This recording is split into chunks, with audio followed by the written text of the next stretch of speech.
સુરત શહેરના Udhna road number 3 પર આવેલા કોમ્પ્લેક્સમાં વકીલની ઓફિસમાં હાથફેરો કર્યા બાદ અન્ય ઓફિસોના એસીની પાઇપની ચોરી કરનારા રીઢા ચોરને ગણતરીના કલાકોમાં જ ઉધના પોલીસે ઝડપી પાડી રીઢા પાસેથી ચોરાયેલો મુદ્દામાલ કબજે કર્યો હતો।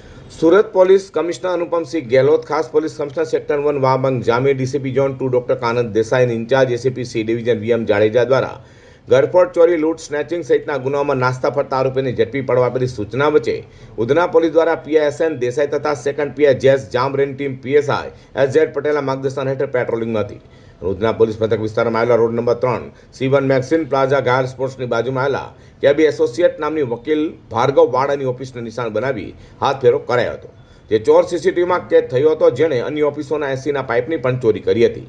તેથી ચોરને ઝડપી પાડવા અનામ પોલીસ કોન્સ્ટેબલ પિયુષ ખેમચંદભાઈ, અનામ પોલીસ કોન્સ્ટેબલ નાગેન્દ્રસિંહ રાજેન્દ્રસિંહ અને અનામ પોલીસ કોન્સ્ટેબલ રામદેવસિંહ મુકેશસિંહ તપાસમાં જોડાયા હતા।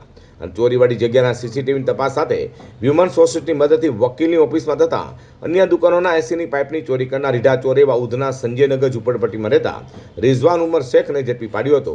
તેની પાસેથી ચોરેલા મુદ્દામાલ કબજે કર્યો છે।